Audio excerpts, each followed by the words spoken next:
What's up guys, Houndish here, and today we're jumping in with another Destiny 2 video, and we have a bunch of leaks about upcoming events for the remainder of this season as we head towards Renegades. We've spoken about Festival of the Lost and Call to Arms previously, but the most recent patch for Destiny 2 added a bunch more data for these events, and we now have information about the new activity for Festival of the Lost, which is going to be a 6-player match-made activity. Of course, there are new rewards. There is additionally a new set bonus for the armor. Plus, we get more details about the Call to Arms event, weapon focusing, a reward chest that drops high-tier gear, and prime engrams. New cosmetics that are actually earnable during these events, quests, activity content, cosmetics, and a bunch of other things. So these look relatively interesting, and we're going to break it down in the video. As always, I hope you guys find this one useful, and if you do, hit subscribe for more Destiny content, but otherwise, let's get into it. We'll start with Festival of the Lost, as this is going to be dropping in October, starting on the 21st. We can see the pop-up card for Festival this time right here. And of course, there are new rewards, which we'll talk about in a moment, but in terms of the activity, Bungie had teased a 6-player match-made activity. And as we speculated from the image that we can see, yes, it will be Altars of Sorrow in some capacity. So, as Colony Deeks shared right here, this is Haunted Altars of Sorrow. We can see there are multiple tiers of the activity, and there'll be some interesting bosses, like Sir Skullduggery. And while we run through this activity, enemies are going to be dropping candy, which we actually use to purchase upgrades, very much like Onslaught. So it's kind of a mixture of Altars of Sorrow and Onslaught, with ghouls and headless ones thrown into the mix. So we'll essentially be defending the altars across multiple different zones, dropping the candy, which will be used as a currency to purchase upgrades, and then obviously scoring as highly as we can, which is interesting. Obviously it has the potential to be kind of fun right there. Then looking at the armor set, we know that these are cosmetic items we can purchase from Eververse, but from what the database is telling us, there may be a unique set bonus for Festival. We can't actually see what that bonus is, but it's called Accretion. On top of that though, the Festival armor will be able to slot mods, which are referred to as costume mods, where there'll actually be the option to apply any set bonus currently in the game to it, as well as reducing the requirements for the set bonus perks by 1, and that may mean that we can mix and match set bonuses to some extent as well. So there will be an interesting sandbox component to this, which will also include festival masks, so we can see mask upgrade mods here, such as Sweet Shielding, where picking up a piece of candy grants Overshield, another that generates a weakening pulse, and things like Devour. Obviously these are just void mods, there may be others for different elements. Also featured is the Lost Memento, so looks like we'll be able to earn that once again. Obviously mementos aren't really a big factor in the game right now, but the OG Festival Memento will still be dropping, and there are Eerie Engrams available in multiple tiers, so for those of us who can earn tier 5, obviously that will apply to the Festival weapons, which we have spoken about, but as a quick mention, there's Gunburn, which is a lightweight frame SMG, Arcane Embrace, the heavy burst arc shotgun returning, then a bow called Hushed Whisper, which is a kinetic precision frame. So a little more info on Festival right there. And of course, this kind of comprises the roadmap for content that we're going to have over the next couple of months. And the next thing after Festival will be Call to Arms, which is considered to be an end-of-season event, and that begins on November 11th, running all the way up until December 1st, which is the day before Renegades drops.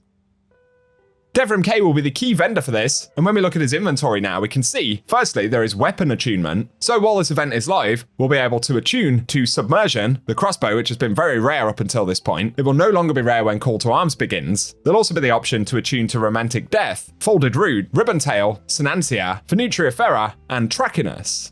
So we'll have more agency over getting those particular drops when this event begins. Then looking at Devrim's other items, we have Cutting Edge Procurement, which is basically a reward package. It looks like this will be purchasable or earnable on a repeat basis, and we can see it contains tier 3 new gear, weapon or armor pieces, unstable cores, and every 4 procurements opened grants a consumable that guarantees a prime engram reward from your next activity completion. So obviously this will accelerate power and gear progress in general in the game, which is going to be beneficial when you consider that Bungie are not resetting power in Renegades. So the further you are along the power band, the less power grind there will be as we head into the next expansion.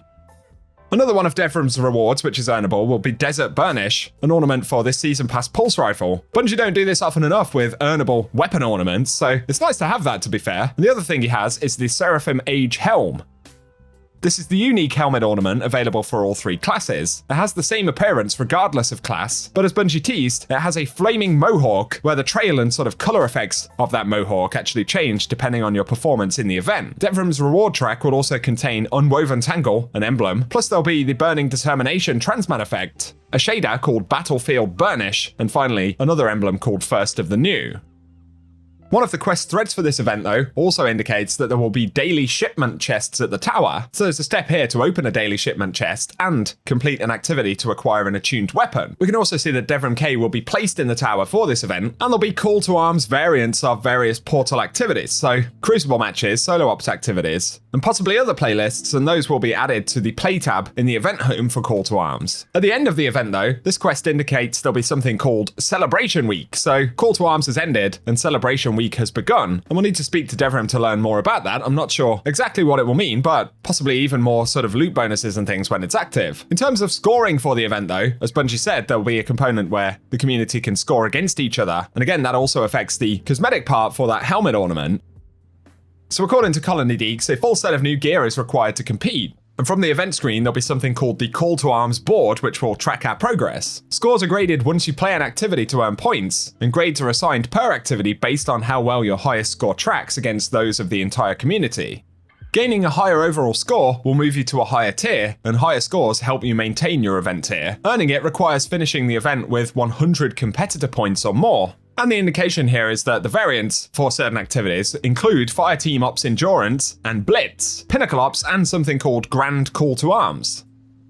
But obviously the main focus of the event is to get as many rewards as possible, plus Bungie said it'll be dropping a token, which is a redeemable item, which we can actually use in Renegades. So obviously I'm not claiming that this fixes all of Destiny's problems by any means, because no doubt I'll get comments saying that, but in terms of a prep event for Renegades, now that power will not be increasing, this is going to be really beneficial, and getting additional tokens and drops of this season's gear, some of that stuff actually impacting rewards that we can get in Renegades, will be a pretty good advantage. So even if you're not playing the game a lot currently, if you plan to come back for Renegades, it might be worth putting a bit of time into Call to Arms. Colony on X also shared some additional cosmetics here, which I'm guessing will come from the event home or might just be in the Eververse store during the event, but we can see the Sparrow. There's also a ship called Chromium 24, the Baroque Shell, which is rather extravagant as well, and the Supersonic Shell Ghost. Outside of the Baroque Shell, those three look like they could potentially come from a bundle or something, so if I had to guess, I'd say Eververse. Nonetheless, interesting to get a bit of a better look at what we can expect from the activity and event content in the next few weeks, with Call to Arms especially seemingly designed to sort of accelerate progress at the end of the season. And as we've said before, these events are obviously a big part of how Bungie plan to support Destiny 2 as the live game. So there we have it, that's what we know for now. If you guys found the video useful, a rating down below would really help us out. Give us your general thoughts on these in the comment section as well. But otherwise, for the moment, I appreciate you tuning in, and whatever you get up to, I hope you have an awesome day.